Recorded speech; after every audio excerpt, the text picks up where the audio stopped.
Hello, my sweet Tina with an E. Rhonda Constant, your favorite hometown medium, physical energy healer, oracle card advisor, paranormal investigator. How's my sweet girl doing? Anyway, sorry I couldn't get to it yesterday. So, see, okay, so I keeps it. He's interrupting me. Imagine that. So, he keeps going one. And I think I might have told you this in Messenger the other day. He's saying one more time.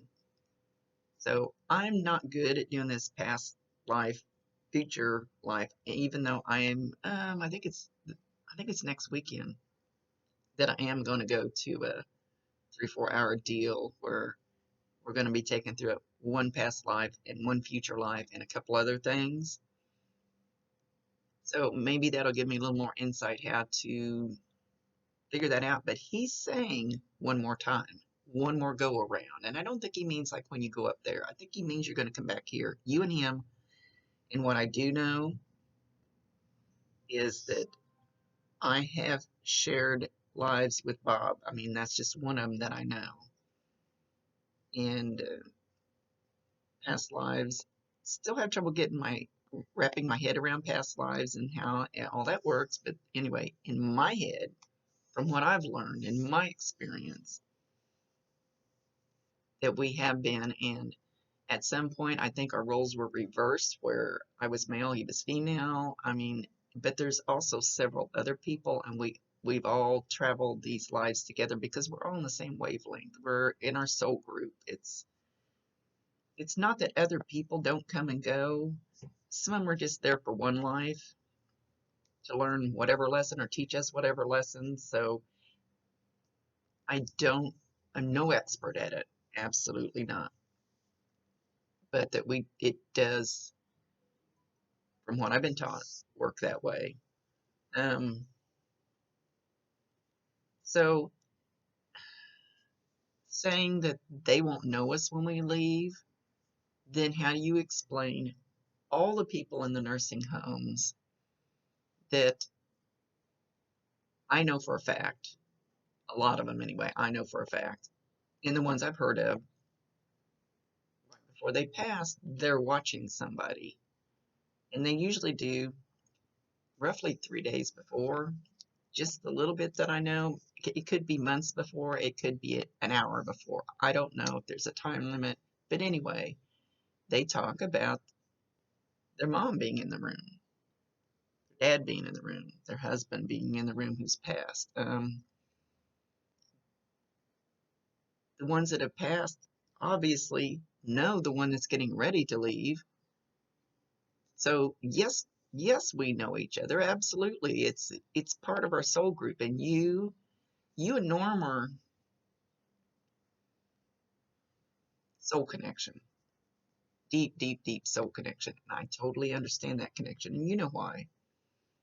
So that's not something that just gets poo-pooed because you've been in lives together before. So that I don't see any reason unless one of you like really advanced super high over the other one, which that doesn't seem true at all. Anyway, I'm babbling. Imagine that. It's me.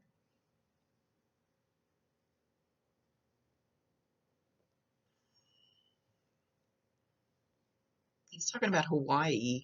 Hawaii. Did you guys go to Hawaii together? Are you thinking about taking a trip to Hawaii just to get away for a while?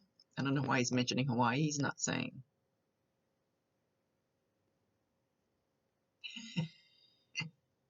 He's in his little. I, I'm pretty sure he's come through this way before, and I've seen the picture of it. He's in the little. Is it the Roman? Do I want to call it Roman outfit? The little short kind of a dress thing with the gold leaves or whatever it was he had. He's got gold leaves around his head this time, so I don't know if that. I love him. He's so funny.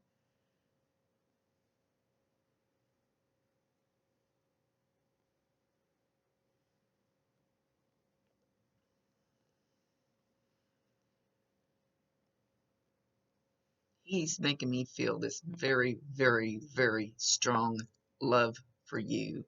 Very strong, like overbearing. He's filling your house up with his energy. He's trying. I don't know why he's not getting through to you. You know how to do this stuff. You know your house is full of crystals. You know this witchy stuff, if you want to call it that. If that's just the end, you know it. You may not know the mediumship end of it, but you know those types of things. You know this is true. I don't. It's like he's going. I almost want to say like a bear, like getting bigger and bigger and bigger and bigger, and he's making his energy so strong inside your house that it's almost, I would say, suffocating, and yet you're not feeling it. Maybe you're feeling the suffocation. Maybe you need to go outside and breathe. And I do that all the time. Especially if I go somewhere, but I do it at home, or I just have, it could be 10 degrees outside, and I have to open the back door and step out there and just take a breath. I don't know if you're suffocating yourself still with your grief so much. I know I, I know I tell people all the time, when your grief is super, super strong, it is very hard for them to get through with their signs and their feelings and their thoughts and their um, and talking to you and you feeling them. It's like we want it so bad, which it makes no sense to me because I went through it too, that we block it out. It's almost like we have this because we've got so much grief. It's like so thick around us that their stuff can't get through.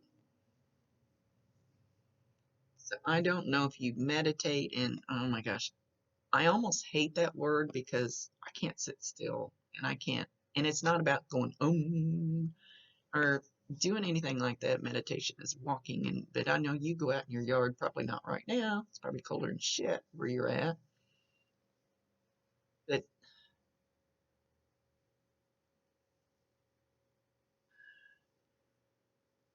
no, and he's showing me that you sleeping with a bunch of blankets on you, something of his curled up in your arms. I don't know if it's his shirt or what it is, but you're in a ball, you're in the fetal position, you're in your bed, and you're hiding from the world, you're under your blankets, curled up with something of his, and you doing that is blocking everything out. He says it's not working.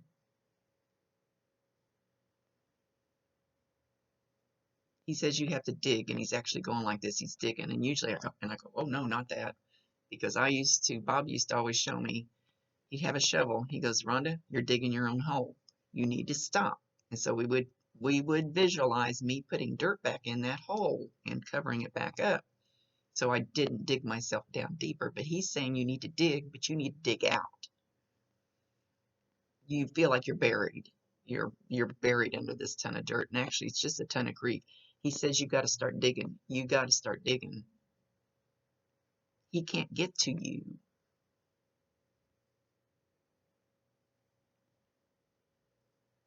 which it's hard for me to grasp that thought too. But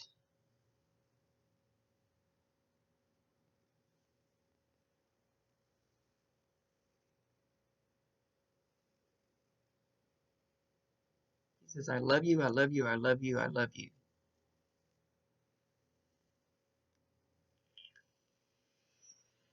His energy in your house is almost overpowering. Overpowering. Shouldn't do that and try to talk at the same time. Overpowering.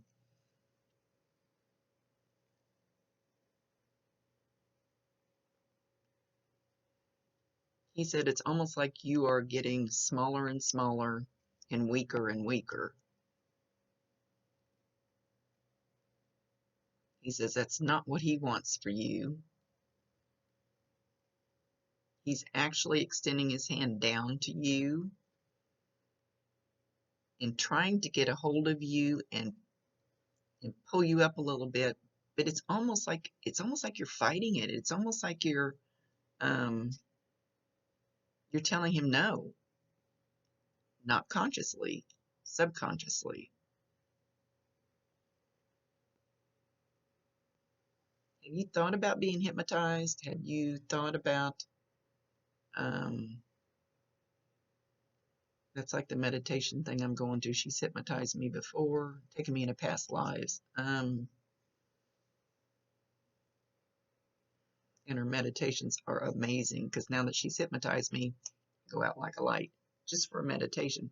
10-minute meditation, and as soon as she starts talking, I go, I'm gone. I don't know where I go most of the time. Love her to death. I totally trust her though. You have to have somebody you totally trust if you go that avenue. Totally trust this girl.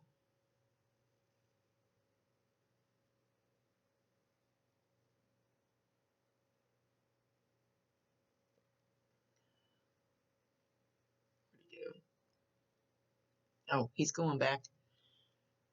He's showing me, but I've seen a picture of your cabinet. You've got a cabinet, and I don't know which room it's in. And it's got glass in front of it, and it's full of your crystals and stuff. But he's showing me it shaking. I don't know if you have something hanging from it. Maybe one of the things like you sent me, and I have it in my window. Well, I've got one in my back window too. The little one's in my back window, but the one with the owl on it, the big long one, is in my front window. So he's kind of showing me something like that. So I don't know if you have something hanging from one of those cabinets. This may not be the exact cabinet. He might just be showing me the one that I've seen in a picture. I haven't even looked at any of your pictures for a long time. But it's shaking. But I don't know that the cabinet itself is shaking, but you might hear that. Making this too long on this cabinet thing. But something hanging there by one of your cabinets is swaying. I don't think you're seeing it. You're I love you to death, Tina. You're not wanting to admit that he's gone. You're not wanting to admit or accept. Admit is not the word. Accept. You're not wanting to accept that he's gone. You need to accept this new relationship. Start working on this new relationship. That's what he's telling me. And it's kind of like the way I'm doing it too. Okay, I can't have your physical body here. What can we do now? You'd be amazed. You would be totally amazed, but you're going to have to accept that he's not physically here, but asking, how can we have a new relationship until I get there? But it's not time yet.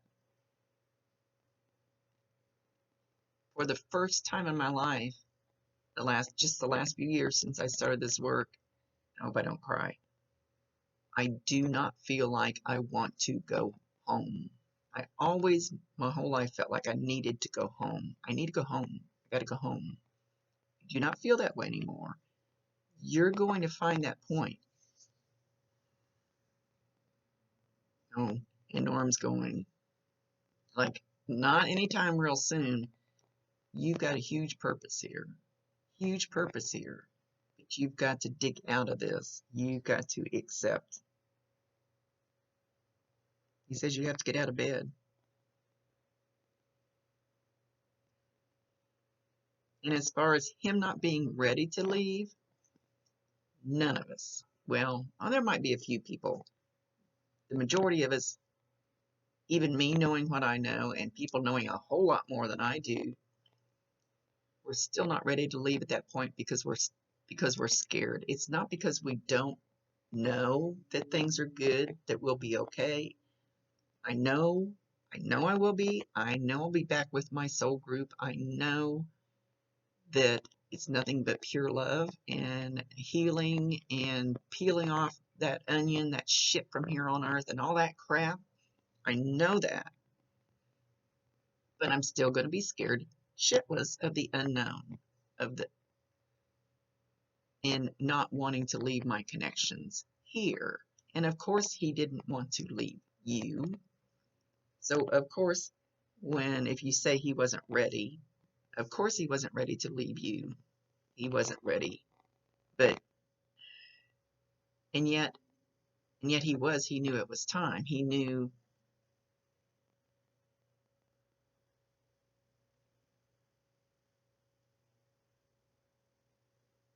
he said they told him he couldn't stay. He wanted to stay with you. They told him he couldn't, that it was time.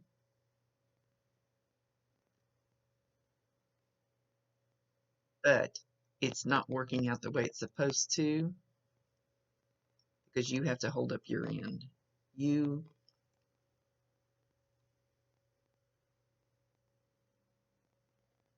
who else is there? Grandpa. I can't see him because Norm's blocking him. I would almost say he's a great grandpa. Yours. He's got a funny little hat on. I mean, it's kind of like the hat that they would.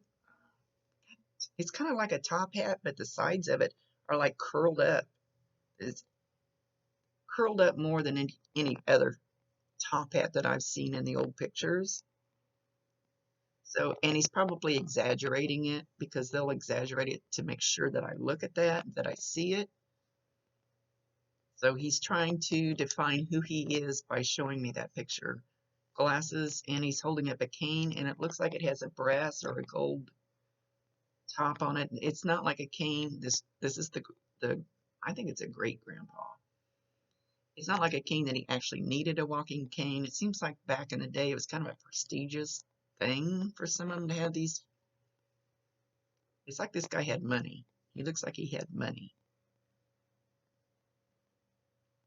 So he's one of them there trying to help. He's not exactly with Norm, but he's with Norm to try to help you. He said he's also a guide, but he was related to you.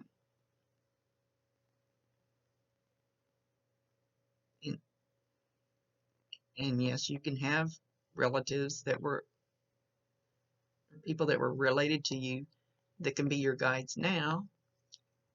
Bob and I, he's my main guy. He's my main man. He does most of my stuff for me. He's my go-to guy. He's my gopher. He's my squirrel. He's always he's laughing at me and then he's pointing at me like, you're going too far, Rhonda.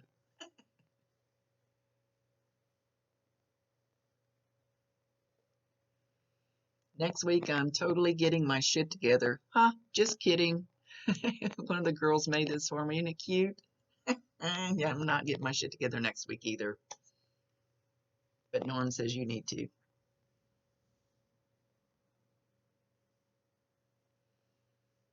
Yeah, you're also getting some kind of smell from him, like it's like an essential oil, but I don't know which one it is. But I know you probably have essential oils, but it'll be in places where there are no essential oils when you smell it, or it'll be really strong and it won't be one that you're using at the time in your house.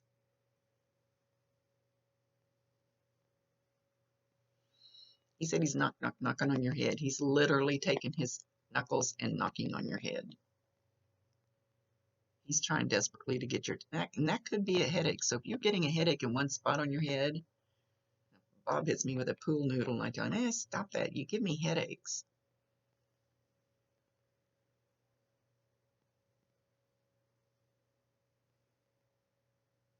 Where's he walking to? I don't know. I think he's done this before. Can't remember. He was like just kind of walking around the house, kind of. I thought he was going somewhere, and then he ended up going out the front door, went out in the yard, don't know how far, looked up in a tree, and there's something in the tree that that you made for him or he made and hung there, but I know you have lots of stuff hanging in your trees, or you did anyway. But he's pointing at it. Don't know why. Or maybe he's just acknowledging it.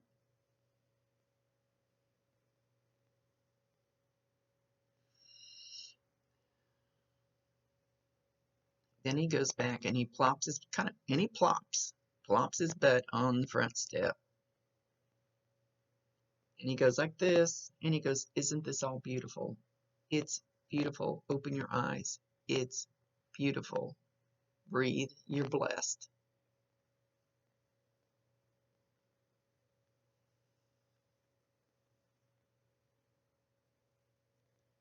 And he'll sit there with you on that steep. Oh, don't do it now. It's probably colder than shit up there.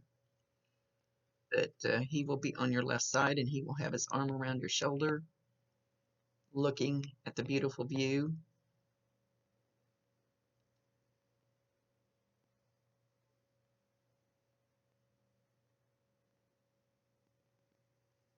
Leaning his head towards you.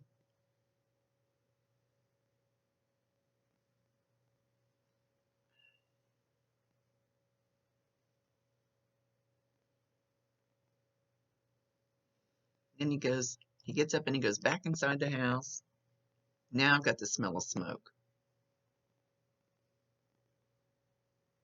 Did he smoke left-handed cigarettes? Doesn't smell like cigarette smoke. It's some kind of smoke that he's smoking. That he did smoke.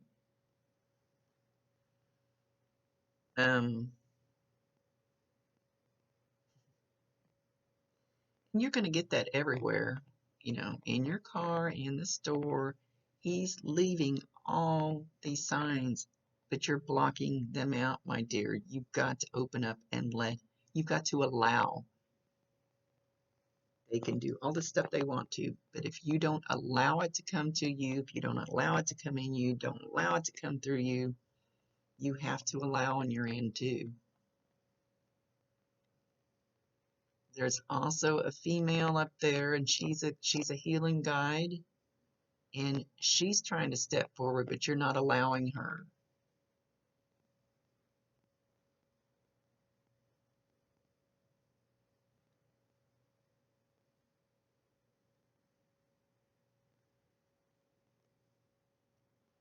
He says, be careful who you listen to, be careful what you listen to.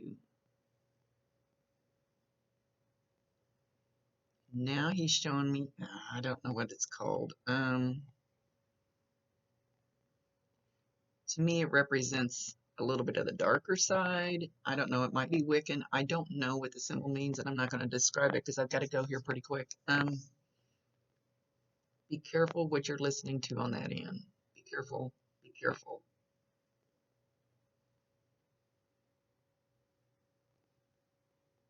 Be careful opening up that can of worms. So I'm not sure what's going on there, but just I think it's going deeper than Wiccan. And I use the word Wiccan. I don't know enough about it, so that's just a word that I use because that's a word I'm familiar with. So don't take it like not in context. Anyway, it's just a word I'm familiar with, that kind of stuff. I should probably be using a totally different word.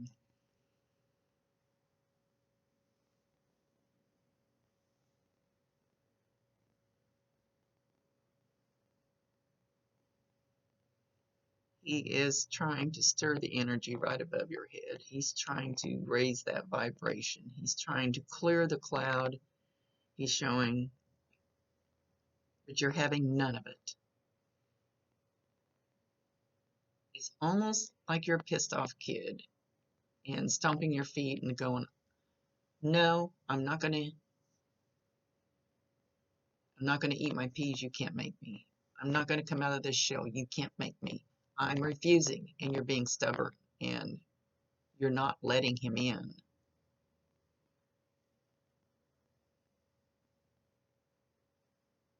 You feel guilty every time you have a good feeling. Ooh, he says, "Stop it." That's the first time I've seen him get a little gruff.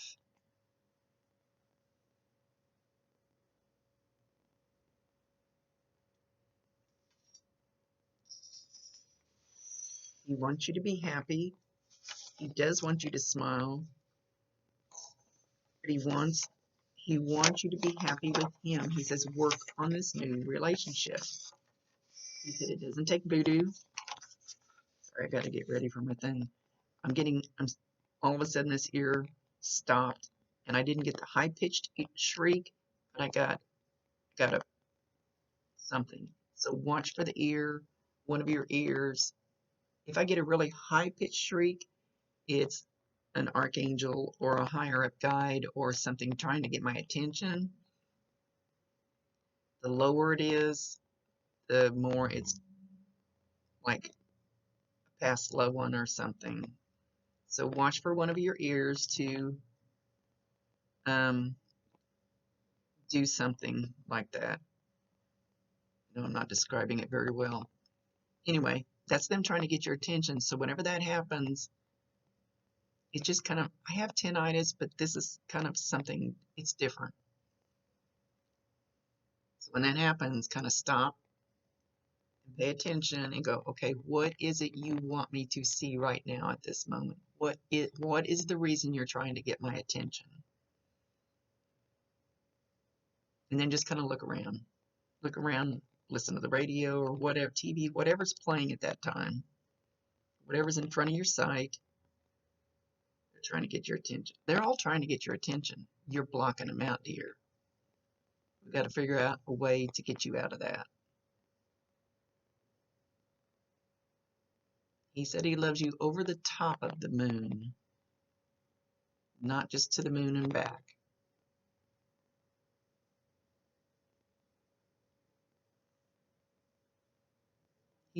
Norm says, let me help you. Let me help you.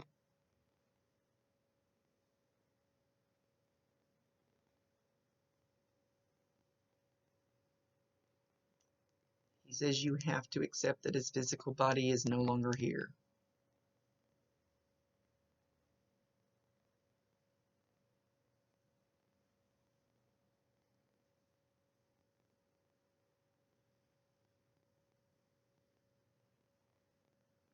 And I think that's anything. Okay. Sorry, I got to get ready for my live thing. I love you, Tina. Don't hesitate to reach out if you need something. I love you lots. Sending you love and hugs and kisses and positive vibes, good energy. Let me see you. Send me a picture of you smiling, actually smiling. I want to see you post one with a big old smile that I can see through things. So make sure it's an honest one. See you later, my dear. I love you.